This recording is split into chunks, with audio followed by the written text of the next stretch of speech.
Hi, Michelle Florendo here, and welcome to Ask a Decision Engineer. Listen in and find out how to untangle big decisions with less stress and more clarity.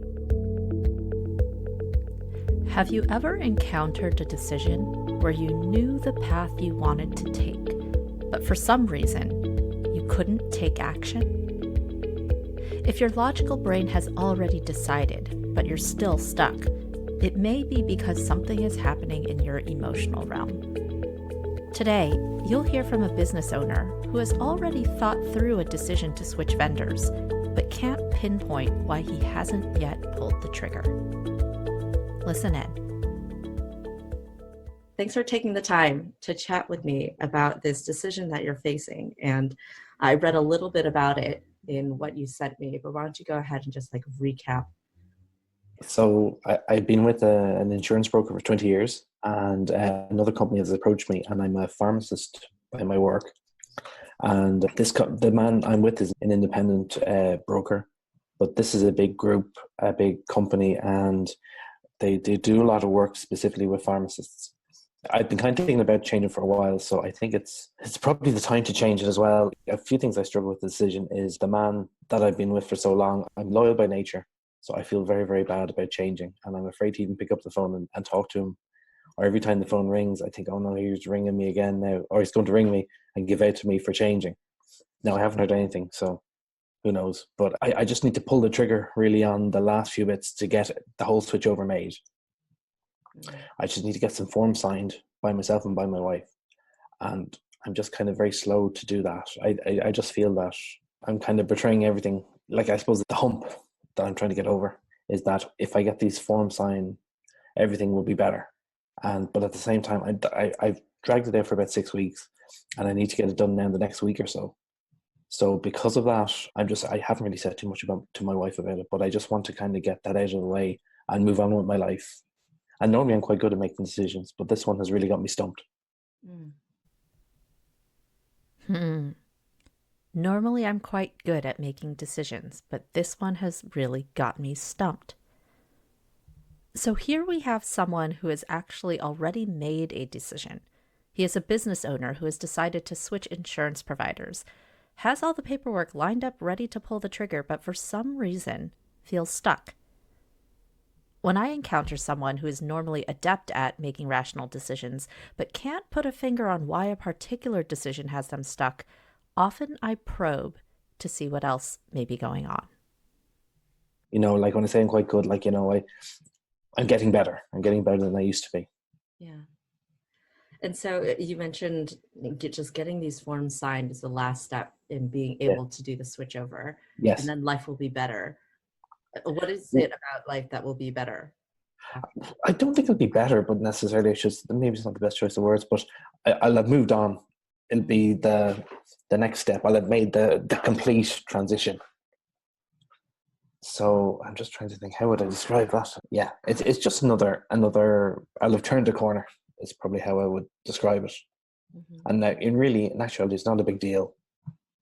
But I think it's the kind of thing I've just really procrastinated over. And I used to be bad at procrastinating. Now I've been getting better, but this one has kind of dragged me back a lot, back to where I used to be years ago.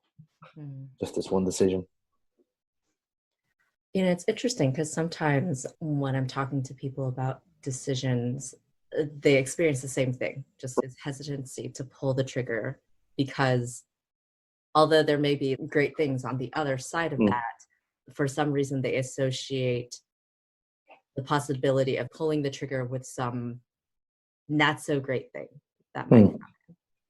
And so I know you described, you'll have to tell the broker that you've been with for a long time that you're leaving, or you're afraid they will call you. Are there any other things that you fear might happen after you pull this trigger?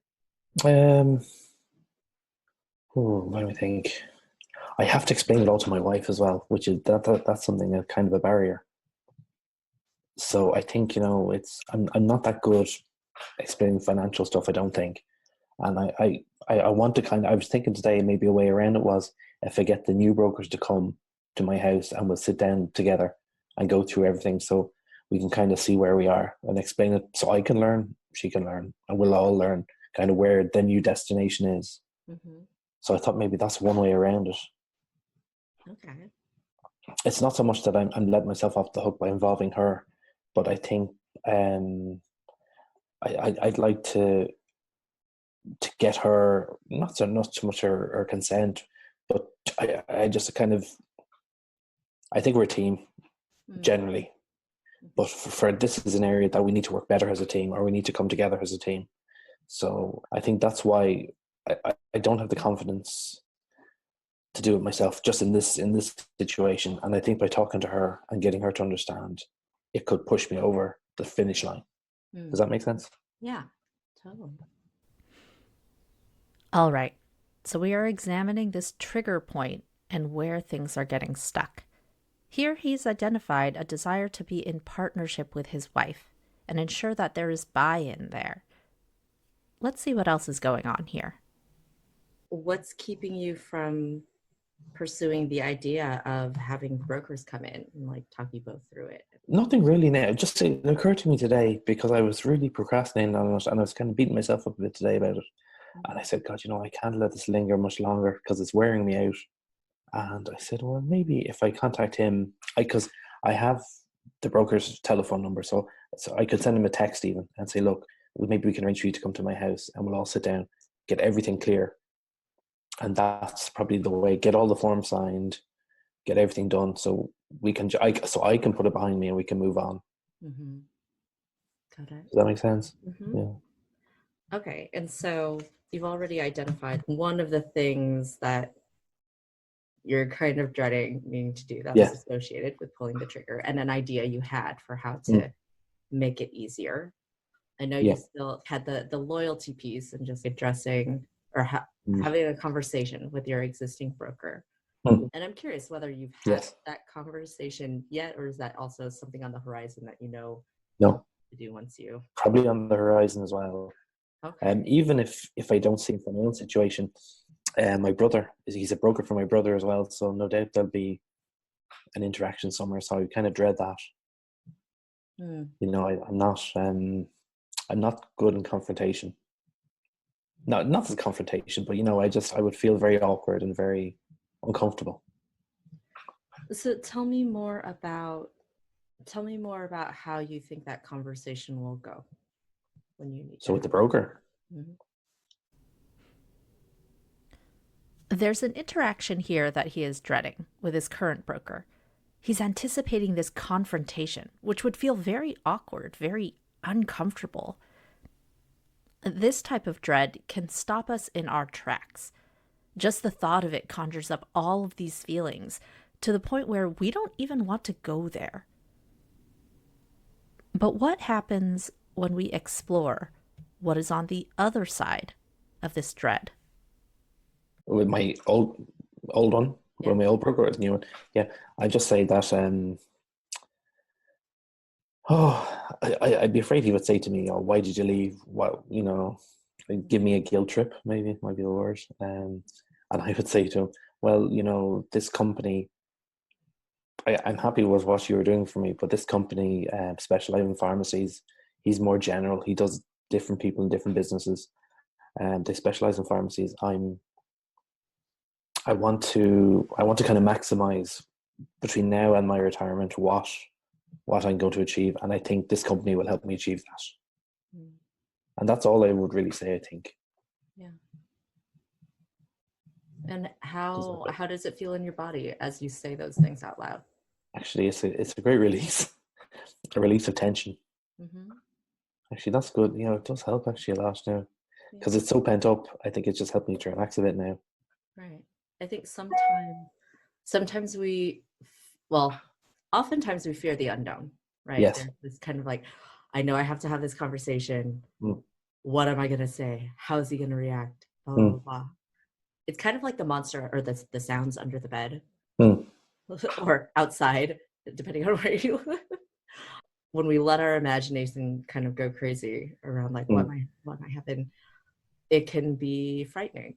But if we shine a light on, well, okay, if I have to have this conversation, this is what I'm going to do. Like identifying like what it's going to be, it gives you a little bit more grounding. Yes. Yeah. And like what you just said, sounds like you know the reason. It's not as if this was a decision that you made lightly on a whim. You've done the analysis, and it's something that'll help you achieve the goals that you have. Yeah. Yeah, true. I suppose, yeah, like I say, I suppose it goes back to me being loyalty as well. Mm-hmm. Like I'd find it very hard to change companies, perhaps, sometimes for other things, even like for providers and stuff like that. If I'm happy with them, Mm-hmm. even though if I'm happy with the service, I will stay, even though somebody else might be some €20 cheaper. I think I'd be happy to stay where I am. I don't necessarily like the uncertainty of that kind of change.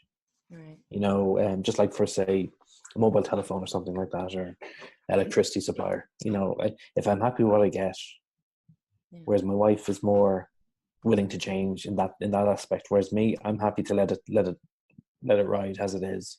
Mm-hmm. Because in the past, say, we have changed in my job, like we have a family business, and I've changed, say, telephone providers, and we had some trouble in the transition. Mm-hmm. So I think that's probably something as well that can kind of comes back to me, is that, I associate perhaps changing a utility with a bit of pain.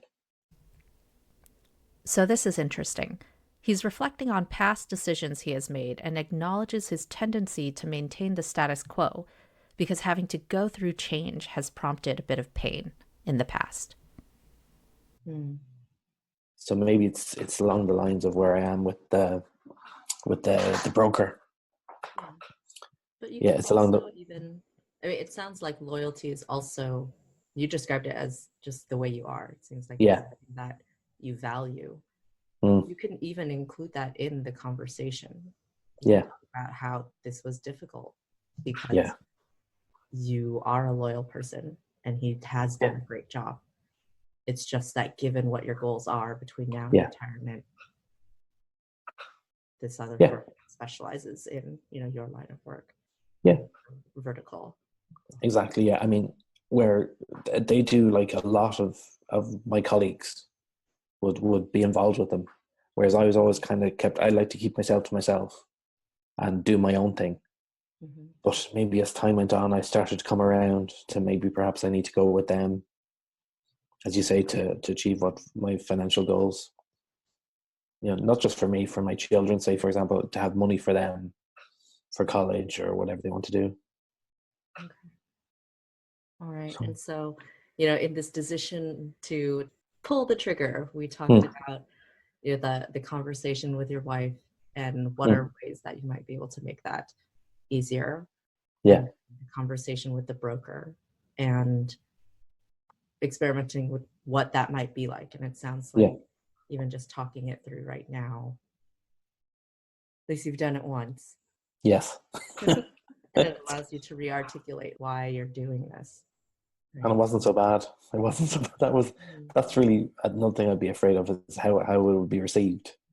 Where I'm sure this guy's a professional. He probably loses clients but gains clients the whole time, so he wouldn't take it personally. Whereas me, I'd feel it personally. Yeah. Because the loyalty aspect, I guess. Yeah. That empathy right there. Yes. Really good exercise as well. Yeah. Sometimes also when we're in that space between the decision to act versus not, we forget to, or especially if it's just easier not to do anything. Yes. Sometimes we forget, well, what is it costing us not to act? What is it costing you not to act? This is a really great question to ask yourself when you're on the precipice of taking action, but for whatever reason aren't. Often we don't realize that inaction is a decision and that our choosing not to act also has consequences. Yeah. And so you said you've been dragging your feet for 6 weeks. And so what is it costing you to put this off? Well, it's taken up a lot of headspace. So that's really, and it's kind of been an energy drain. So maybe not so much financially, but it's been I feel my mind has been working overtime on it. Mm. But having said that, today was the first day I had a kind of a breakthrough when I thought about, contacting the broker and getting into my house here, into my flat to meet my wife, and we'll kind of go through everything so we understand everything. Yeah. Because normally I'd be quite good if I think about something, I can come up with a kind of an idea maybe or a step forward. Mm-hmm. But in this one, it's been difficult for me to kind of find the step forward. Only today was really the first day I had a kind of an idea, what step I could take. And I knew I was talking to you tonight anyway, so I said I'd hold back on contacting him until tomorrow, until I talk to you tonight. Mm-hmm. But I mean, that, I guess it's been rolling around my mind so long, I just couldn't see a way forward. But I think I'm starting to see a sort of a path. Okay. Does that make sense? Yeah. And so in this kind of stuck space between the decision to just pull the trigger and act and not acting, how are you feeling? In the stuck space, not good. It's feel quite, how would you describe it? Powerless. Mm. And when you think about the prospect of taking these steps forward, I think it will be a great relief, but I just need to. The first few steps are going to be the hardest. So I would associate a bit of pain with the first few steps, maybe perhaps incorrectly. But I think if I make once I get the first few steps under me, I think I'll be a lot more confident in it. So I can think I already at this stage now I already see the first step. Yeah. Is by contacting him tomorrow. So, and then that's not gonna kill me. So I don't think so. I hope not. No. Yeah.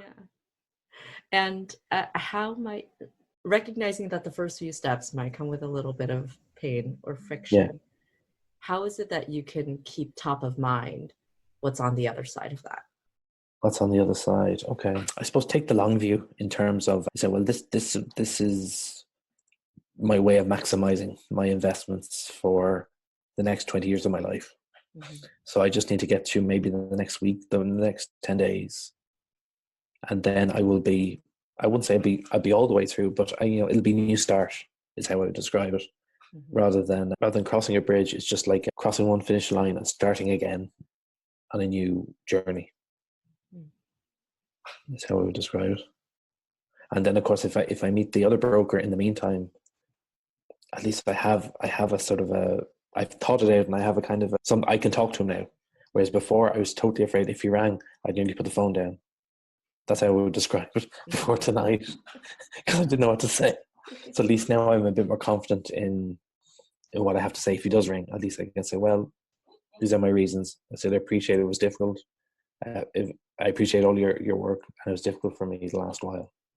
But this is what I want to achieve with the rest of my pension or towards my retirement fund. Okay. Yeah.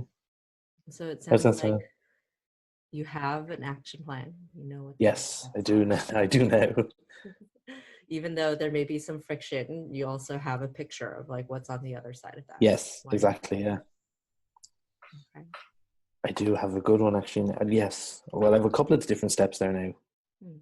So like to contact the broker anyway, and then to contact the old broker, and then contact the new broker as well. So I think that's all I need. Once I get a start, I can figure out the rest, I think. Yeah. Okay. All right. Let's recap what we heard and learned in this conversation. Sometimes we may have already thought a decision through, made that decision, but get stuck pulling the trigger. In that situation, explore what may be happening on the emotional side of things. Here, we saw two things getting in the way of action. One, a desire to get buy-in from his wife so that he could really feel good about the decision. And then two, concerns about how the decision would impact his relationship with his current broker. There was this dread of an uncomfortable interaction that was keeping him from taking action on something that would really benefit him for the next 20 years. Here are a few tips as you walk away from this conversation. Number one, when you notice the fear, of the possibility of something bad happening in the future, explore what it would be like to look that fear in the face. What is it that you would do or decide if faced with that situation? Another tip to keep in mind is the fact that we are wired to pay attention to fear in the short term. So if you need additional support taking action that will benefit you in the long term, consider how is it that you can keep those long-term benefits top of mind in the short term as you're facing the decision. I think the key thing to keep in mind here is that if you're feeling stuck, remember, emotions often show up in decision making. And the key here is to really be able to acknowledge them, explore what they're telling you, and then move forward from that understanding. Thank you so much for listening to this episode. If you heard something today that you found helpful, please share this episode or write a review. Also, if you're interested in more resources on how to make decisions with less stress and more clarity, go to askadecisionengineer.com to sign up for the mailing list.